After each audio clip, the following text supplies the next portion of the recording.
Hey, welcome back to Jackknife TV. If you're new to the channel and you like the content I'm putting out, please subscribe and smash the like button.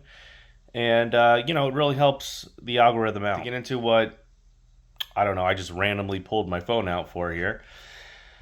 I had a guy email me the other day, and he's a independent owner-operator. He has his own authority.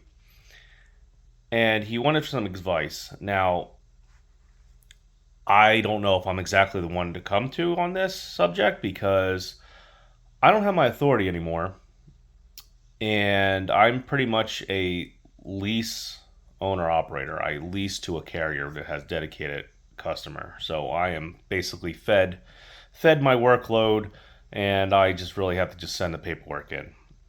Anywho, to get to the point of this, he was asking if there were any ways to save money. Um, he explained how his business is laid out. Now, his business is probably laid out somewhat like a lot of guys because he was new. He only had maybe a year experience. He got his truck and got his authority and everything. And he is paying a dispatch service 6% to dispatch him, which he said, they're having, well, everybody's having a hard time, but they're having a hard time. So he's paying 6% for a dispatch service. He's paying a fee for them to perform some back office operations, which I would think would be all included in that 6%, but apparently it's not. So we'll just say for the heck of it, he's paying 7%. So he's paying 7%. On top of that, he's factoring with them through a factoring company. So there's 3% there. Right there is 10% of every load he does. Right there. And then on top of that, he's just by itself is using an A to B fuel card, which, A to B is great. I used them, but I used them together with the Mudflap app. And it basically gave me that bit of credit there for a while getting the discounts from Mudflap.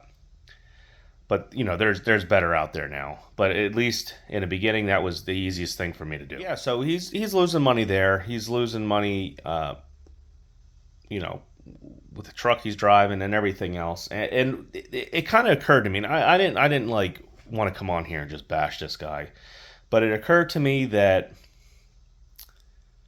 we end up putting ourselves in a position to run for other people, like as in run loads for other people. Like if we get a dispatch service, running for the broker, etc., etc. We are the ones doing all the legwork. We are the ones with the most highest costs. All right, the highest cost, tires, fuel, government. If the taxes, all that, we have the highest cost, while everyone else has typical office expenses, typical taxes. They don't have all those other expenses. Their overhead is very low. Maybe they have a building they have to pay rent on, but for the most part, they don't have to worry about their building driving 500 miles away from the house, or shop or whatnot, or yard, and having a catastrophic breakdown that cost them $15,000 to $20,000 right there. Or I don't know. There for a while, there were guys getting their tires stabbed out, all 18 tires. Right there is what you're looking at, over $18,000 out the window. And it brought to my attention something in this industry that not all owner operators. I'm not talking everybody, but majority. They get sucked into these little schemes like JB Hunt 360, the bidding apps, majority of probably the dispatchers out there. Because not only if you're finding yourself your own brokers or customers to work with and using your dispatch service still, not only are you just building a better portfolio for them to use, you're cutting yourself out. Eventually they will, they're practically running almost a trucking company without running a trucking company. They're basically, let's say you lease to a trucking company, all right, and they have a dispatcher. That trucking company and that dispatcher knows knows everything about your truck, what you're doing and everything. Same thing as a dispatch service. And they have a list of numbers or contacts within brokers or shippers, and they are actively dispatching you. And they decide to dispatch you under their authority.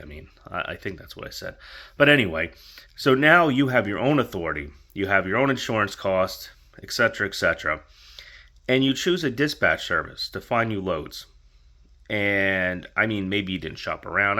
There probably are some decent ones out there. But now you have to trust that this dispatch service doesn't steal your customers, doesn't decide to call your customer up and say, hey, we have a portfolio of, 1,500 trucks we run. How would you like to pay us a fee to make sure your load gets picked up? Well, basically stepping in for a broker, which we like to say that dispatchers don't do that, but they do. All right. And we also don't like to say that dispatch services don't work hand in hand with brokerages, but they do. And what it's basically doing is cutting us out. It is taking a part of our profit because either we're too naive to understand the business or we're too lazy to figure out what we're doing. And I know this doesn't sound very put together professional. Like I said, I just read the email and sent him an email back and stuff. And I was just thinking about it, and I was like, man, if you think about it, of all the times I've read emails or read things on Facebook and stuff, we are basically most owner operators. Well, I can't say most, but a majority of owner operators out there are just useless idiots. You're basically a non-contracted, practically employee that pays for his truck, pays for his tires, pays for his fuel, and you get the very last percentage of the take of whatever the load pays. Especially if you're, like I said, if you're hiring a dispatch service and everything. He's paying 10% just in those costs. Just in those costs. Not to mention, what he might be saving if he might as well just lease onto a carrier, to be honest with you. Especially with this time in the market, he'd be better leasing onto a carrier because he's not getting a good fuel discount. He's he's not getting a good insurance discount. He doesn't have the ability to have the carrier step in and pay for his tires or repair or something if they can. A lot of guys don't think about that when they lease onto a carrier, like how much of a shield they have to failure sometimes, depending on the carrier, and depending on yourself. If you're a loser, the carrier's probably not going to go to bat for you. But I don't know. I was just thinking about that. So this is my little summary of what's going on as an owner operator. We need to run a business. We don't need to be an owner operator. I'm not even going to screw talking about just being an owner operator. You need to be a business professional. You need to know. Oh, I got steak still on my. You need to know the business. You need to actually operate your business. You can't have all these other vampires just sucking off of either your laziness or your unwillingness to learn how to actually take care of your business. Like I said, as for leasing onto a carrier, that's a different ball game. I would say sometime for majority of the carriers that you may lease onto, there's actually value there. Especially starting out, there's value. It at least gets your foot in the door to the point where you can either decide, hey, I want to get my authority and you know the business more, or you can decide you just want to have that crutch. Because I will say some carriers offer a crutch for you to lean on when shit hits the fan. And it's really just a matter of time, especially in like the market like this. There's a lot of guys that probably went either closed their authority and went back to either being a company driver or leasing onto a carrier.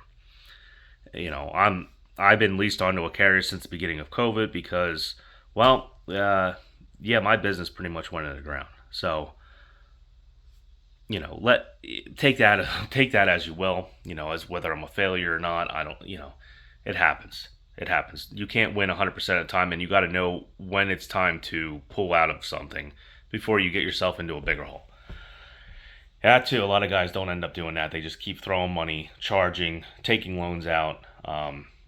Sometimes you just need to step back and start again next year or the year after that or whatnot. beyond anything, I think we need to start getting in touch. I mean, I'm not, like I said, I'm no business professional by no means. But we need to start teaching guys that this is a business. This isn't steering wheel holding. This isn't some easy gig that you just do. There's a reason Swift is Swift. There's a reason Prime is Prime. There's a reason Hollenbosch or Hollenbach is Hollenbach, and so on and so forth.